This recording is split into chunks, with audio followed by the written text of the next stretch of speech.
पूरा लोकल ప్రభుత్వాలు మారినాక సాక్షి పత్రిక ఛానళ్లపై పథకం ప్రకారము దాడి చేస్తున్నటువంటి ప్రభుత్వాలను మేము ఖండిస్తున్నాము.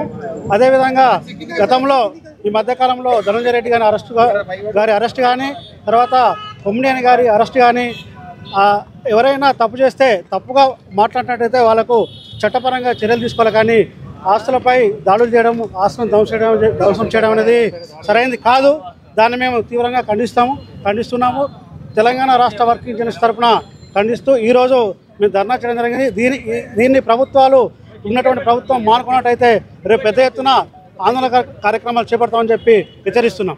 ఏపీ ప్రభుత్వ వైఖరి ఈ మధ్యకాలంలో చూస్తుంటే తీవ్ర గర్హనీయంగా చెప్పవచ్చు. ఎందుకంటే కక్ష సాధింపు ధోరణితోనే సాక్షి పత్రిక కార్యాలయము పై దాడి చేయడానికి ఉసిగొల్పడము, ప్రత్యక్షంగా కార్యకర్తలతోనే దాడి చేయించడం అనేది చాలా సిగ్గుచేటు.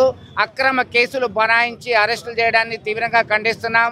ఎవరైనా తప్పు చేస్తే, జర్నలిస్ట్ కావచ్చు, ఎవరైనా తప్పు చేస్తే ఆధారాలుంటే చట్ట ప్రకారం మీరు యాక్షన్ తీసుకోండి. కానీ పత్రికా స్వేచ్ఛను కాపాడాల్సినటువంటి బాధ్యత ప్రభుత్వాల మీద ఉంది. అట్లాంటిది పోయి పూర్తిగా నిరంకుశ ప్రభుత్వ విధానాల్ని అమలు చేద్దామా అనేటువంటి విధానాన్ని ఇక్కడ ఇంప్లిమెంట్ చేస్తున్నారు. ఇక్కడ ఒక గవర్నమెంట్ పోయి ఇంకో గవర్నమెంట్ రాగానే ఏమొచ్చింది, ఏం జరిగింది, మరి వాస్తవాలు ఏంటి అనేది కనుక్కోకుండా ఈ తీవ్రతరమైనటువంటి ఒత్తిడి తీసుకొచ్చే ప్రయత్నం చేయడం, ఇది తీవ్రంగా ఖండిస్తున్నాం. టీయూడబ్ల్యూజే ఐజే పక్షాన నిరసన కార్యక్రమాలు చేపట్టాం. ఇటీవల కాలంలో ఈ దాడులు తీవ్రతరమవుతున్నాయి.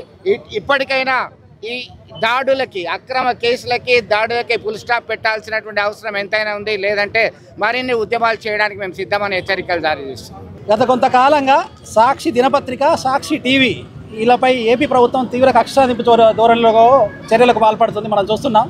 గతంలో ఏపీ ఎడిటర్ ధనంజయ రెడ్డి గారి, సాక్షి ఎడిటర్ ధనంజయ రెడ్డి గారి మీద ఇంటి మీద దాడులు చేసినారు, అక్రమ కేసులు చేసినారు, భయభ్రాంతులకు గురి చేసినారు. ఇప్పుడు అది చాలదన్నట్టుగా ఒక టీవీ చర్చ కార్యక్రమంలో వచ్చిన ఒక అతిథి ఆయన సొంత అభిప్రాయం చెప్తే దాన్ని సాక్షి ఛానల్కు, సాక్షి పేపర్కు ఆపాదిస్తూ కొమ్మినేని సీనియర్ జర్నలిస్ట్ అయిన కొమ్మినేని శ్రీనివాసరావు గారిని అరెస్ట్ చేయడము గతంలో మనం చూసినాం. తెలంగాణ ఉద్యమంలో చూసినాం, ఇప్పటికీ చూసినాం. భావ ప్రకటన స్వేచ్ఛకు ఏమైనా వేదికలు ఉన్నాయంటే ఈ దేశంలో టీవీ ఛానల్స్, పేపర్లే. అక్కడికి వచ్చిన రాజకీయ నాయకులు ఏం మాట్లాడతారనే దానికి ఏ టీవీ ఛానల్ బాధ్యత వహించినా మేము ఆ మరునాడే సాక్షి ఛానల్ కానీ మిగతా వాళ్ళని అందరూ ఖండించినాం.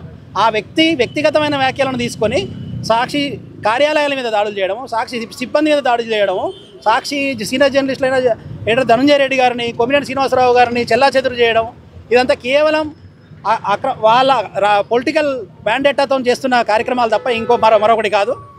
ఇలాంటివి అన్నీ కూడా భావ ప్రకటన స్వేచ్ఛకు పూర్తిగా విరుద్ధం. రాజ్యాంగం కల్పించిన భావ ప్రకటన స్వేచ్ఛకు, ఆర్టికల్స్కు విరుద్ధంగా ఏపీ పోలీసులు వ్యవహరిస్తున్నారు. మనం చూస్తున్నాం. ఇక్కడ లేదు, డీజీలు, ఏడీజీ ర్యాంక్ పోలీసులను కూడా అరెస్ట్ చేస్తున్నారు. ఈ ఏపీ ప్రభుత్వం పాల్పడుతున్న ధోరణి చూస్తే మన గతంలో యూపీ, బీహార్ లాగా చూస్తున్నాం. వాస్తవం ఏంటంటే ఇప్పుడు యూపీ, బీహార్ చాలా మెరుగైనాయి.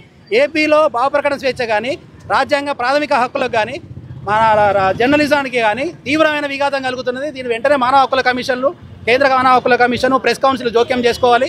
అక్కడ జర్నలిస్టులపై దాడులను అరికట్టాలి.